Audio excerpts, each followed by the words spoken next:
Welcome to Backseat Directing, where we talk about movies, TV shows, comics, and more. We're your hosts, Andrew and Aaron. And today we are doing a debate about Marvel versus DC. 3, 2, 1, action.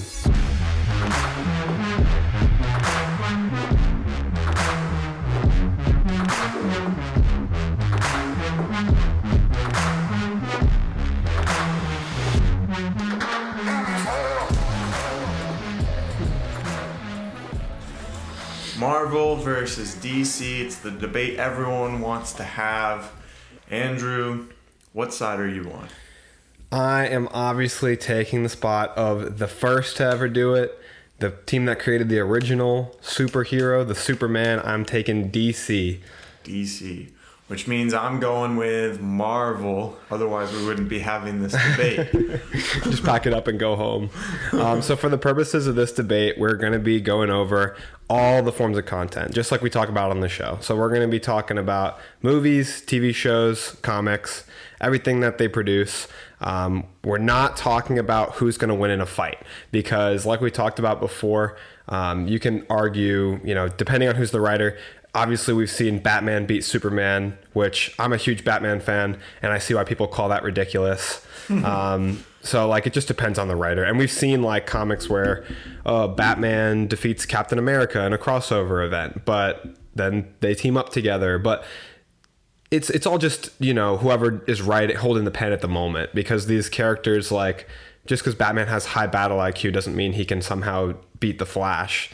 Right, yeah, so we're more so talking about which company has the best stories, which has the best characters overall, and stuff like that, rather than them going head to head. We're also not talking about who is the most successful financially and stuff. We're just strictly talking about content. Yeah, and so then there's going to inherently be a lot of personal bias. So don't switch the channel because of that. We're just having fun. If you disagree with us, feel free to argue with us. I'm always in the comment section on all of our platforms. Aaron is too, and I love to argue at least. So if you want to tell me that Batman's trash, then we can scrap over it. So Andrew, where do you want to start? What's your opening statement? I think what we have to start with, once we get into it, is probably the movies, what everyone's most familiar with. But my opening statement for DC is going to be that, yes, I know, the MCU is fantastic. It's a heavyweight. Aaron's got it on his side. It's strong. But with that said, my guys over at DC have some incredible movies. Things some people might not even know are from DC. I'll get into it when we talk about movies specifically. But we aren't so far behind, in my opinion, in terms of movies. I think we make a lot of really artistic, really quality movies. And then I think DC, on top of that, wins in every other category. When you break it down to animated movies, TV, or maybe there's an argument for TV shows, but for animated movies, animated TV shows, and video games, I think DC takes the cake. Along with comics, I think DC has a better roster of characters, better heroes, and more compelling villains. And that's going to be the hook of my argument, is that there's just too much in DC's corner, whereas there's a lot of weight to things like Marvel's live action shows and movies, like Daredevil's great. The MCU's great. I think that DC just has too much in their corner for other things that Marvel doesn't put their priority into, like animated movies. Aaron, what's your opening remarks? I mean, sorry about that alarm. Excuse you, Marvel. I think you pretty much made my opening case. The MCU is a heavy hitter, and it's hard to combat that. And you may be right that DC has some strong aspects in all the other areas, but for me, I was introduced to most of these characters through the movies and through the MCU starting out. So I think that because of the success of the MCU, the superhero genre kind of exploded onto a new level. And you could argue that The Dark Knight did that as well. But I think this kind of scaled it up and brought it to the next step with the MCU. I think the MCU does lack a little bit more in the animated movies. They don't have as many, at least that I've seen, but they do have Into the Spider-Verse, which is one of my top 3 favorite superhero movies of all time, and I don't think that can be overlooked. And then as for the comics, I think the comics are kind of on the same level. Now, I haven't read a bunch of comics, and most of the comics that I have read are DC because I borrow all of your comics, Andrew. I buy the good stuff. So there's been a DC bias when I check out from the Andrew library. But yeah, so I think the MCU is hard to beat, and I know it's only one category, but it's such a strong case. See, and we'll dive right into movies, because I think that it's what most people think of when they think of Marvel and DC right now is Marvel Studios, and what we'll soon have is DC Studios. MCU is fantastic. It's great.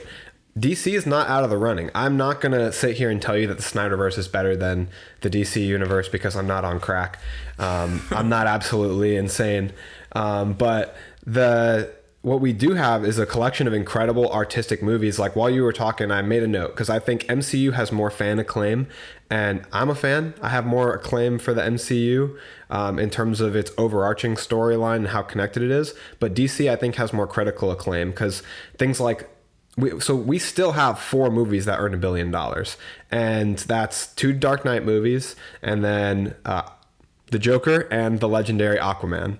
So the Joker managed to earn all kinds of critical acclaim, managed to earn over $1 billion while being R-rated, which is really hard for movies to do.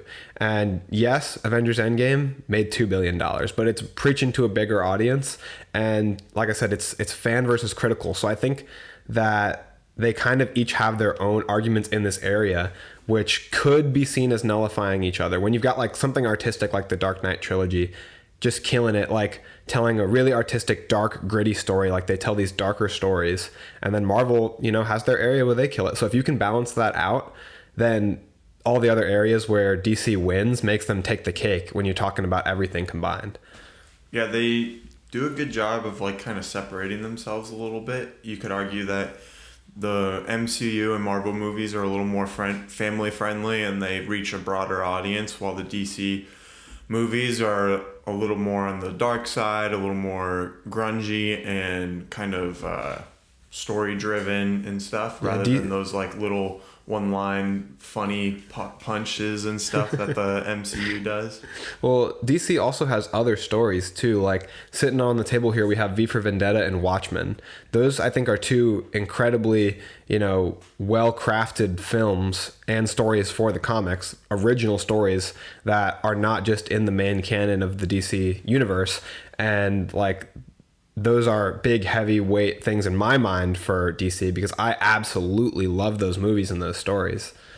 Yeah, I see where you're coming from. Kind of going back to the movies, though, and I know The Dark Knight is like a kind of probably the best DC movie that you're going to use as fuel and reason why that the DC movies kind of hold up to like Marvel movies. A lot of people have Spider-Man 2 as one of the best superhero movies ever made.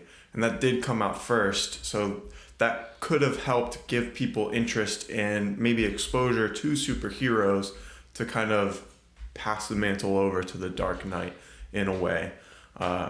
So it's not like DC just came out first with those heavy swings, and putting out quality movies in the beginning. Like, Marvel had some too, even before the MCU. Well, I mean, if we're talking about who was putting superheroes in the public eye first, the original Superman movies came out way back in the day and like paved the way for all the movies that came after it with superheroes. And then I think what The Dark Knight did was really hit the hard PG-13 in order to push superheroes more to the adult audiences, which pushed the mainstream.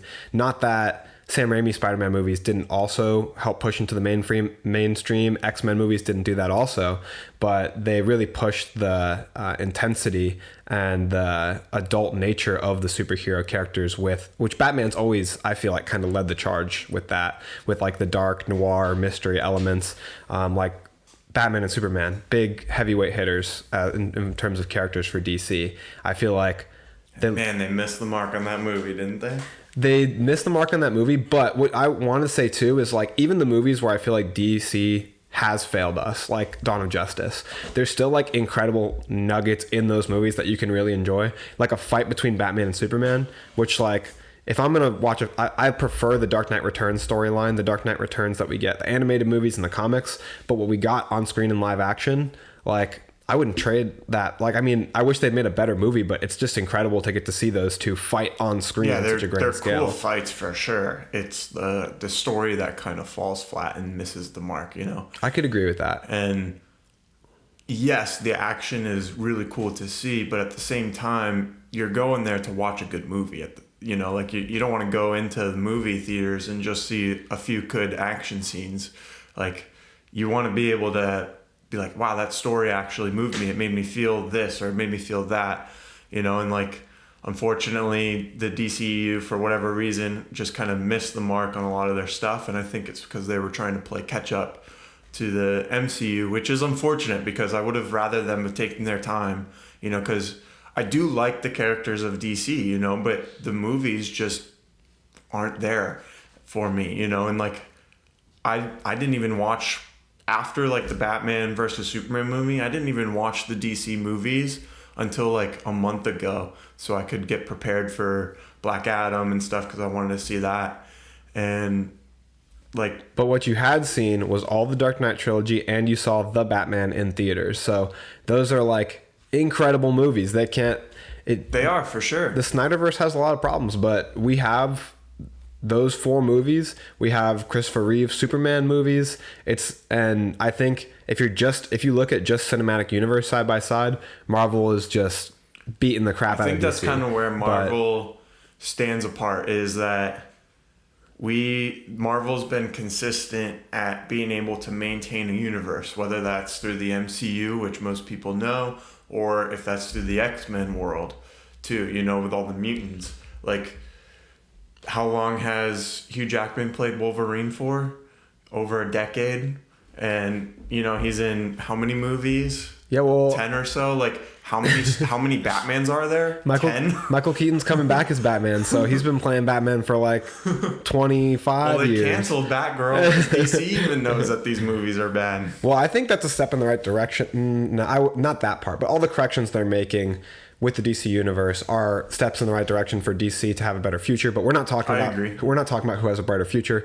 It is disappointing that they canceled Batgirl. I feel bad for everybody involved in that production. Man, how heartbreaking would that be to work on a movie for a year or two, and then all those people involved putting in their blood, sweat, and tears to make that story come to life, and then it's just the movie's done, and they're like, yeah, no, sorry. But they're brutal. A company that's trying to turn their business around, which I think they're trying to look to the bigger picture. That particular instance is very, very sad for everybody involved. But also, like if we're touching on business, I have something I saw online that said that Neil Adams, who is a comic book creator, he stated that DC treats their creators a lot better for their comics. That when Batman Begins came out and they were using Ra's al Ghul, that they sent him, either WB or DC Comics sent him a big check, unprompted, without him even being aware this was going on. And then when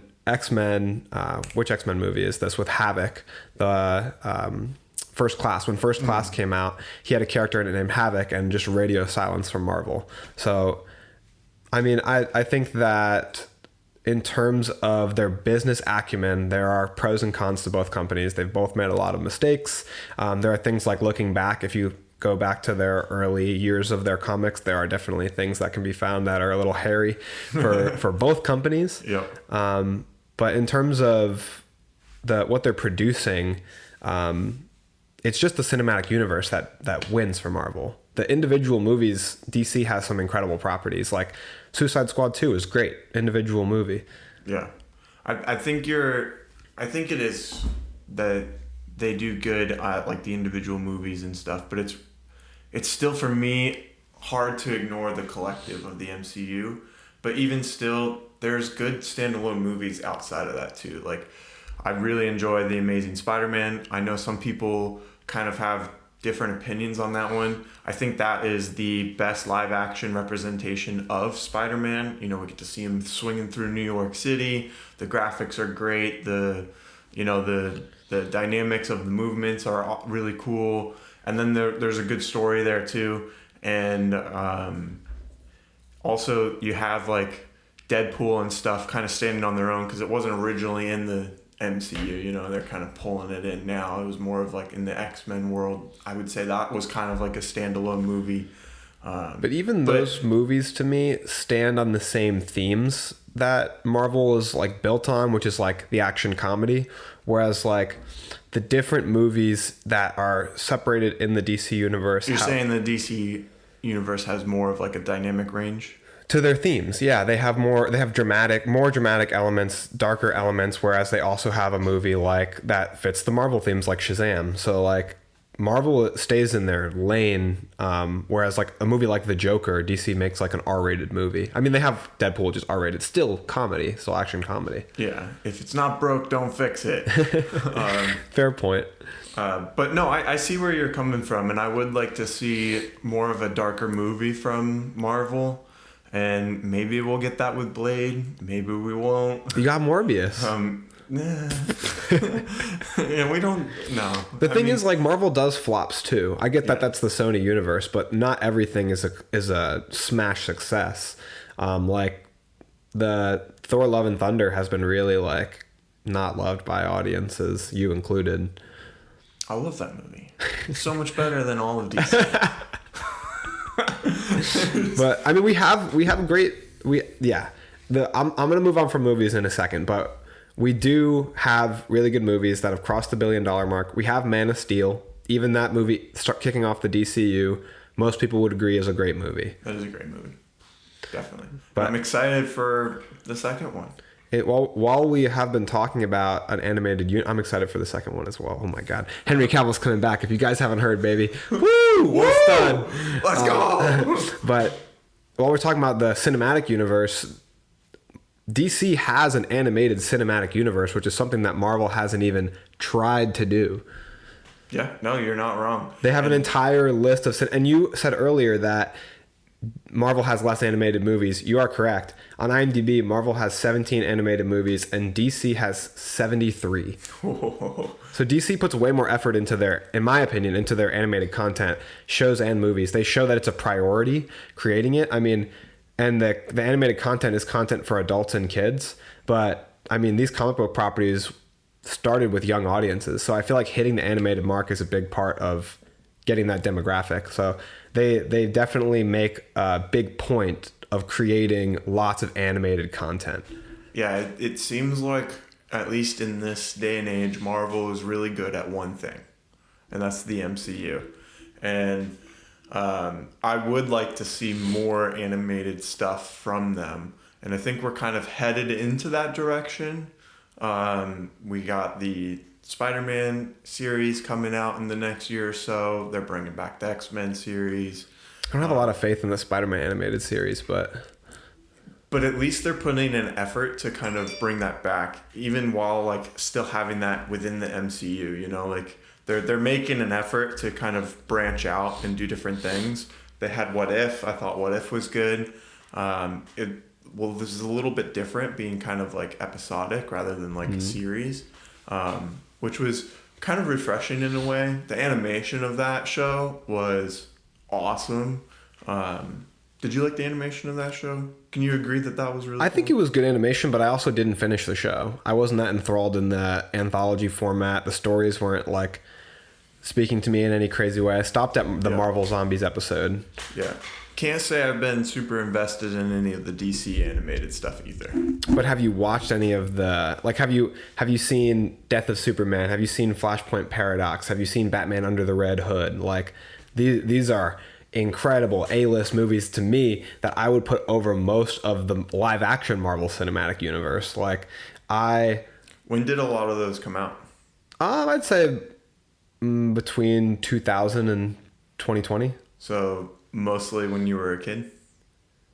The cinematic universe are mostly from like when I'm in high school and up. Okay. I can see when they rebirthed it with Flashpoint Paradox. But what was the point you were making? That if you watch more of those as you were growing up, they're going to hold a Nostalgia bias. Exactly. Which the whole crux of my argument is kind of based on nostalgia bias Yeah. anyway, I can admit, because Batman's been my favorite superhero for a long time. When I was really little, Batman and Spider-Man, so to your side, Batman and Spider-Man are my favorite superheroes, but ultimately Batman wins out because I think Batman appeals to all parts of me, all parts of an audience, younger or older. You have stuff like Batman the Brave and the Bold that you can watch all the way up to Batman the Dark Knight as an adult. Like, Batman has everything. Yeah, for sure. I just haven't been that interested or exposed to a lot of the animated stuff growing up or even now, you know, so Yeah. I've kind of more so recently been getting into that stuff, and my interest in superheroes was piqued because of watching the Marvel movies, you know, and I think that's why I'm kind of more on the Marvel side of things, is because I enjoy movies more than like shows and stuff. And then also I was never really that into the animated shows, even outside of both of these studios. So kind of having those MCU movies growing up all the way until now, they're still producing a bunch of stuff. It's kind of like that nostalgia for you, to where it's like, this was my first exposure to all these superheroes. Would you then argue, because of what you've seen and your interest in the animated movies, that Spider-Man Into the Spider-Verse, Miles Morales, outweighs for you all the animated movies that DC has in their library? Well, I've only seen a small handful of the DC animated movies, but I think Into the Spider-Verse outweighs most live-action superhero movies that I've seen. So odds are it's above or pretty close. Does that make sense? I just think it's pretty heavy in our corner that we have, like, starting with the Flashpoint Paradox, we have like a whole series of movies creating a tied together animated universe that culminates in an endgame like finale. Like, I think it's called Justice League Dark Apocalypse War. That movie is crazy. We also like, the thing that our greater universe does in the animated movies is touch on like dozens and dozens of characters, the same way the MCU does. But one thing that we have in the DC universe that the MCU doesn't have is like legacy characters.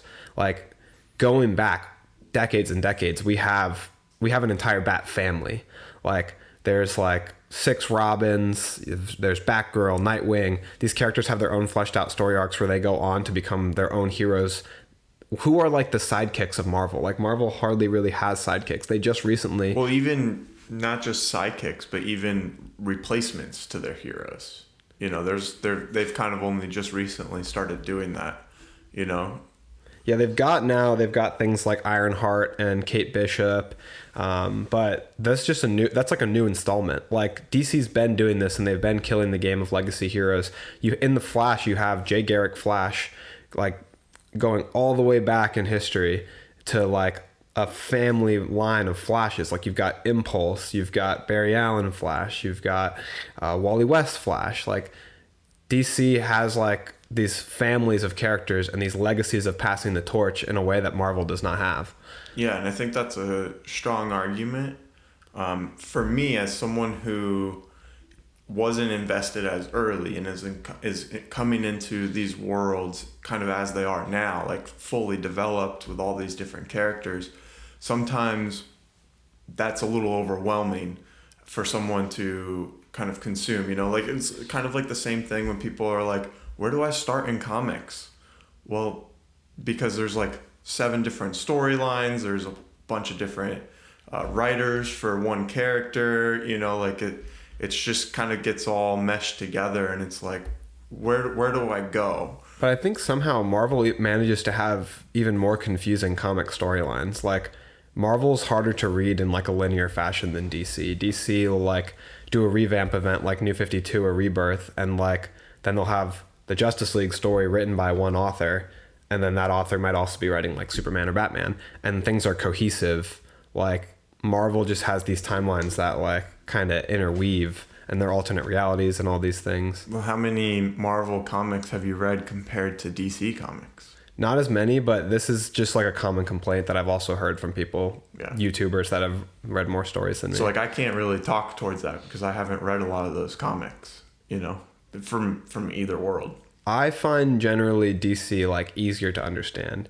They both have huge rosters of characters, but I think from the DC comics that I've read, like they're good, but they're not like overly rememberable to me. Dude, the story. You're talking about storylines. DC has the best storylines. Like we've got like Under the Red Hood. We've got Doom, Judas Contract, which is I think based on like Tower of Babel is what Doom is based on. We've got like Crisis on Infinite Earths. We've got so many like incredible story. We got the Injustice storyline, which I've been reading recently. I've been consuming a bunch of DC content this last week to get hyped up for this. I watched Superman, Man of Tomorrow. I've been reading Injustice and playing Gotham Knights. So I've been getting in that space. I think it's the way I've been describing it is that in every way it's inferior to the Arkham games, but that it is still a very fun and good game because Arkham games are like my favorite game of all time. So saying a game's worse than that is like saying a movie's like worse than Inception, or it's not like a huge insult to me. Yeah, I think that everything it does, it doesn't do as well. Is that something that you'll keep playing? Yeah, I've put a lot of hours into it. I'm like a level 19 or something in it by now. I've been playing it for the last 2 weeks, or a week and a half. But the game itself is fun. The story is very interesting. We have the Court of Owls storyline in that game, which is another great storyline for DC. But speaking of games, I think video games is another category where we win. Like we've got the Arkham games, we've got Injustice. We've like the Arkham games are 3 games that like one game of the year every year when they came out. We have like just with those 4 alone, I think that outweighs what do you guys have? The one Spider-Man game, 1.5. I think the original Spider-Man games were a lot of fun too. Yeah, those games are going to hold a lot of weight for people in the comment section. Yeah. People love those Spider-Man games, but the Arkham games to me are flat out the best games of all time. I played one of the Arkham games and it was okay. Yeah, you played it wrong.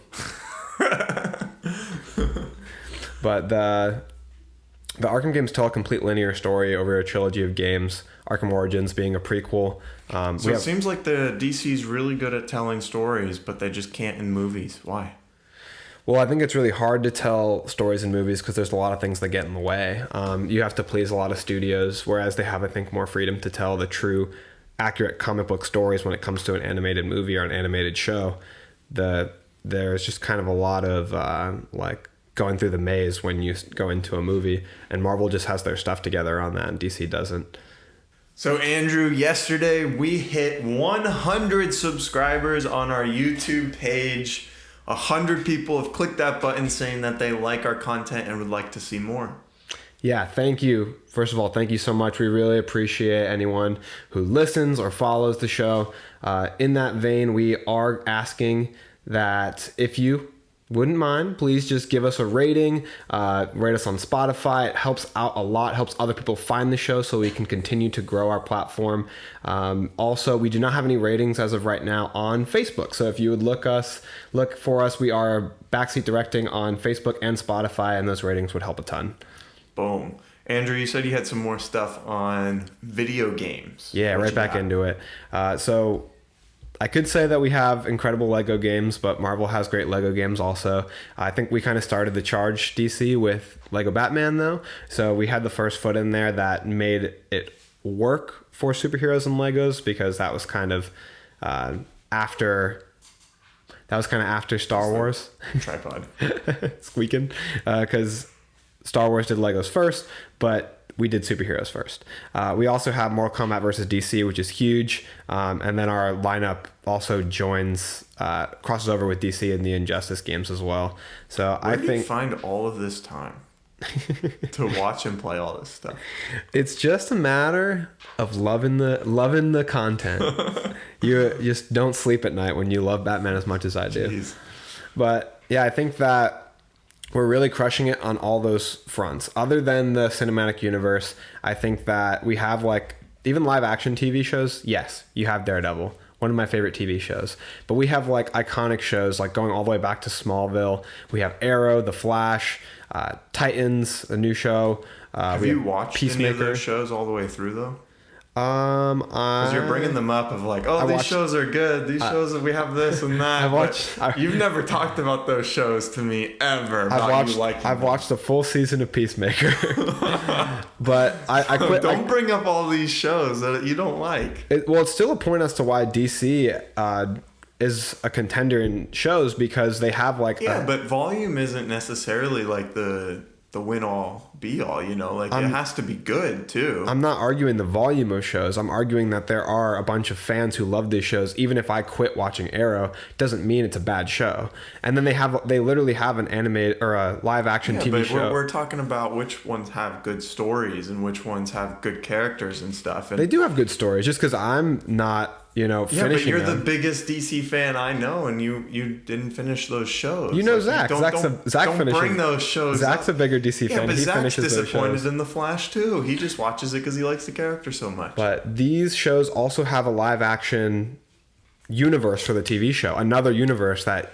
Which is cool, but at the same time, because I watched Arrow for the first few seasons, watched Flash as well, and then once they kind of all started getting intertwined, it was like, well, now I can't kind of like binge these, because I would watch them on Netflix after the fact, and it's like, well, now I have to like stop this and go to this story and go to that story, and it just kind of got all mashed together, and it kind of seemed like it would only work if you were actually watching it on TV when it came out, especially when they had like different like crossover events and stuff. It just became too much and too complicated. The only reason anyone can follow the Marvel TV show universe is because we're all already watching the movies. The shows are not good. Like Marvel has Daredevil in its corner, and maybe you can argue Jessica Jones was also a good show. All the other Marvel TV shows are bad. I wouldn't say they're bad. Luke Cage is boring. And then Iron Fist, I don't hate it as much as everyone else. Like, watching it the second time, it was better than the first time. I'm talking about all the new Marvel shows, too. Like, if it wasn't for keeping up with the Marvel Cinematic Universe as a whole, I wouldn't watch any of these shows. Yeah, which would be the same as you not watching any of the DC shows. So basically, in your eyes, they're even. Okay, so if they're even on live-action movies and shows, and then DC wins in everything else, DC wins. In everything else? Everything else. Yeah, comics. The movies, sure. I said everything besides live-action movies and TV shows. Yeah, so Marvel has live-action movies and TV shows, and then you have everything else for DC? I would even say that DC's pretty close in both of those, in live-action TV shows and movies, just because... Yeah, but in all the other stuff, I don't think Marvel's that far off. It's just I haven't consumed all that content. They're pretty far behind in animated movies, and, in my opinion, animated shows, too. Animated shows, they have, like, a few Spider-Man shows and an X-Men show as their, like, top tier. In my animated shows, I've got Titans, Young Justice, Batman the Animated Series, Superman the Animated Series, Justice League Unlimited. I've got, like, 15 incredible Batman Beyond, like, and then the movies built off of those, like Batman Mask of Phantasm, Batman Beyond Return of the Joker, like, those movies being then connected to the animated universe. Like, they have an animated universe some people call like the Bruce Timm-verse. I saw one YouTuber refer to it as, of all these animated shows and movies that are in the same animation style with the same voice actors. Kevin Conroy voicing Batman, Tim Daly voicing Superman, and Mark Hamill voicing Joker.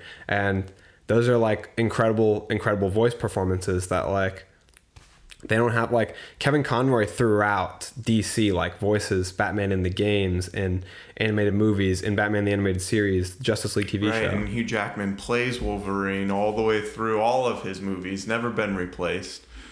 So like it you can argue it both ways, you know, like I see it both ways. The way I see it is like it comes down to the crux of the argument being, do you think one thing in the live action movies can outweigh everything else an entire like DC Comics as a company has to offer? And I don't think that the MCU outweighs everything else they have to offer. I feel like I represent kind of the average fan of superheroes in this conversation, to where most fans of superhero movies and shows haven't dived into everything that you're talking about. You know, they've kind of only seen the movies and a few shows, maybe played a few of the games, probably haven't read the comics. Maybe if they have, it was like one or two, you know. So I feel like Marvel just introduced the world to so many more people and told the story. Like there's very few DC movies that I'd want to go back and just watch. You know, they definitely have good movies, like The Dark Knight, The Batman, Watchmen, stuff like that. But like for me, the story and the characters are more connect. Like you can connect better with the characters because of the story that Marvel has told to the masses. So the thing to me is, yes, it may be true that the average person maybe hasn't seen as much as I have, and there are fans way more gung-ho that have seen a lot, read a lot more than me. But what seeing more of this stuff has afforded me is a chance to have more of an understanding of the characters, heroes and villains, and the storylines. I've seen more of them from each side, and I genuinely think that DC holds the better roster of both those things. Like, I would argue that Batman alone, his rogues gallery, has better villains than all the villains Marvel can put together. Who are the great villains of Marvel you think are standing up to, like, I have clearly better characters? I'm surprised it's taken you this long to bring up villains. Well, I think it's an area where people know that DC is stronger. I think so. I think Marvel does have some good ones, but the way that they presented them, they always end up dying off. Marvel kind of brings them in for one or two movies, but I mean, you have Thanos, who kind of wrecked the universe for a decade, and then we're kind of building into the next like big villains and stuff. I think I would count like Venom and like Dr. Octavius. You have the Green Goblin. Basically all of Spider-Man's villains, I think, kind of can go up and compete a little bit with like Batman's villains. But then I've also got Flash's villains and Superman's. Like, I mean, I've got other characters that have whole rosters of incredible villains. Yeah, and I know very little about them because the movies have done such a terrible job of introducing us to them. Zod was great in Man of Steel. That was a great villain. That's one. And then you've seen Joker, Two-Face, Riddler. You've seen Scarecrow, Ra's al Ghul. Like, yeah, and I wasn't that blown away by those ones. You weren't blown away by the villains of the Dark Knight trilogy. You weren't blown away by Bane. By Joker. That's pretty much it. I think Bane was cool, but I don't think it was like groundbreaking. Like, oh my gosh, this villain's amazing. I think that's a ridiculous assertion. Really? Bane is incredible in that movie. I don't know. I think he's okay. Just the way that he lays his hand on that guy's shoulder, just establishing dominance, like. The small things, like the voice is great. The way he steps out onto the football field, like I think but then like comic wise, like if I'm thinking comics, there are iconic Marvel villains. Like Doctor Doom is great, Thanos is great, like Dormammu, all these villains. Some of them have touched the screen, some of them haven't. But like they have failed with people like Dormammu or what's the villain's name in the second Fantastic Four movie? Like that's a villain flop. Galactus, like that's a huge Marvel villain. They've failed with those villains. DC hits with their villains, and like the comic villains, like I just watched Superman Man of Tomorrow. Parasite is like incredible in that. We've got Parasite, Zod, Brainiac. We've got Captain Cold. We've got Reverse Flash, Godspeed. Like the villains are more compelling and have more psychological depth. Also, the way that they pull at the heroes' like morality and challenge the heroes are more interesting and create more interesting plot lines. Like the Killing Joke, like between Batman being pulled to having to kill, or Under the Red Hood, Batman being faced with an enemy who was once his apprentice. Like these are like deep emotional storylines, and I enjoy them thoroughly, vastly more than Marvel storylines, which I'm not saying Marvel is... I'm not going to sit here and tell you that Marvel's trash, has bad storylines. I like all kinds of different Marvel storylines still, whether it's comics or movies, but DC does it better. The heroes and villains are better. I like the Justice League characters. If I look at the roster of Justice League and Justice League the Animated Series, like Martian Manhunter, Hawkgirl, Flash, Superman, Green Lantern, Batman, I like those characters more than the Avengers. I like Batman and Superman. Well, you gotta watch Justice League the Animated Series so you can see like what's great about Hawkgirl, who you might not know that much about. Like that's the way it was before Avengers came out, where not much of us maybe knew a lot about Hawkeye or Black Widow. Yeah. But like, you like the characters of the Avengers better than the characters of the Justice League. Put the movies aside. Put the Snyder and aside and put the Avengers MCU aside, just the characters. Whether just think of them as entities, who do you like better? I like aspects of both, but I think I would still kind of lean towards Marvel. I like the Avengers. I like Thor, Hulk, Iron Man. They're Captain America. They're interesting, compelling characters. But DC's like, I've been reading Injustice and seeing Superman turn from like the symbol of hope, the man who is a better man, Batman says, than anyone he knows, better than himself. Seeing him turn into like a tyrant and a villain, like, because the character who he is so strong, seeing him turn like that has this like gut punch. And I just don't like, I feel like if Captain America or Tony Stark turned evil, it wouldn't be the same because they're not the same symbol in my mind. And yeah, that is part nostalgia and part bias, but I feel the depth of the characters, the emotional connection to the characters more in terms of Justice League characters. Yeah, I get where you're coming from. Something for me that's a little... I love Batman, but something that's a little As you confusing should. is that he kind of doesn't make sense. So he's a non-superhero superhero who somehow got super strength and then can beat the strongest man in the universe. Like, it just doesn't compute that well for me. He only does that using his weaknesses like kryptonite or using a giant bionic metal suit, which is the same way that Iron Man's able to fight the Hulk in the MCU. Yeah, but the suits make more sense with Iron Man. Like, it actually gives him powers. Like, you know, like, how did Batman get so strong? He's clearly stronger by like 10 times the normal human strength. Like, he's as strong as Captain America, basically. Like, his powers just aren't as just to me as the Marvel powers. And even with Superman, like, he's like, it's a common kind of critique about him is that he's overpowered, right? He's too powerful for, like, how do you just when a villain is going up against him, you know?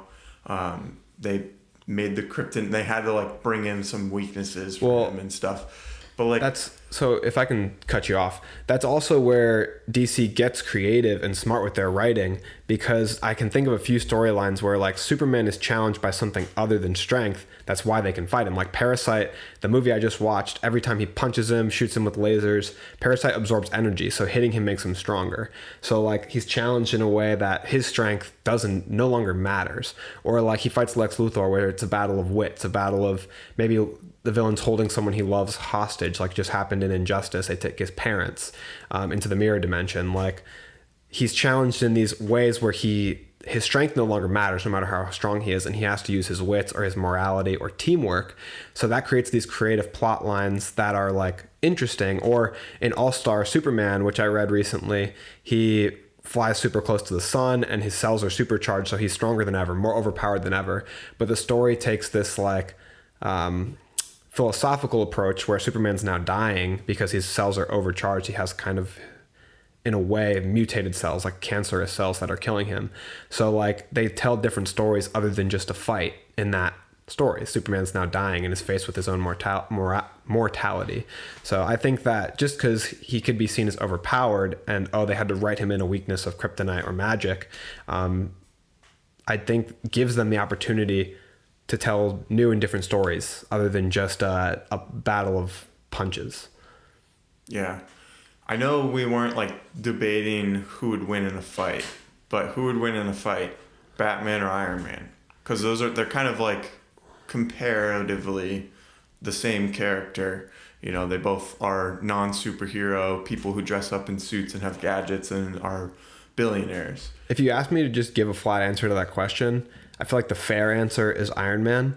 But if you break it down, right? So I'll ask you, who do you think would win in a fight where they're both just wearing no suits? Street clothes? Batman. Obviously. Who do you think would win in a fight if both of them had an hour to prepare for the fight? Iron Man. What if they had a week? Iron Man. You still think Iron Man would win with a week preparation? That's where our answers differ. I feel like Iron Man has a lot more gadgets and stuff that would overpower Batman's, at least from what I've seen. I think Batman has higher battle intelligence. And I think that he could find a tactical way to beat Iron, especially because Iron Man's powers are based in something, based in a suit, which is inherently based. It's a weakness right off the bat that Batman's going to notice right away. Yeah, but I mean, kind of the same thing for Batman, though. Like, you know, like I don't know. Batman's used to fighting people who are way stronger than him. He's used to fighting Bane. So I don't think just having the suit makes him win. Okay. I think with preparation time is what most people say for Batman, right? Yeah, but that's stupid. You don't always get preparation time. That's why I said my flat out answer would be Iron Man. If they just ran into each other on the street. You don't think Iron Man would come up with a good plan to beat Batman with a month's worth of time, like you said? I think most writers he's I would say pretty smart too. He is smart, but I think that Batman is better at winning fights. And I think Iron Man has much more impressive repertoire of weaponry than Batman has.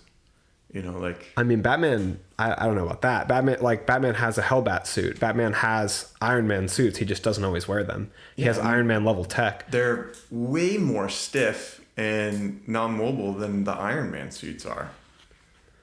I mean, I haven't seen Batman use anything quite as versatile as the nanotech, but I mean, I don't know if I'd say stiff. What we've seen in live action is more stiff. Yeah, and that's what I'm comparing to. The Batman suit in the Arkham video game, Arkham Knights, is this fiber, like this metal fiber that weaves back and forth over. It's basically an Iron Man suit. No, he glides. Ooh. He uses a grapnel gun and he glides. Wow, very efficient compared to just flight wherever you want to go. I'm sure he could he has a bat plane, he has a bat glider, he has things he could use to fly if he wanted to. Yeah, but Iron Man doesn't have this morale thing where he can't use guns. Iron Man's just going to blast them away. I wouldn't say Batman can't use guns, I'd say he doesn't like to use guns. Yeah, I guess, but who has more guns and weaponry, Iron Man or Batman? Well, I'm sorry that Batman's non-lethal, he's just a better character. Non-lethal?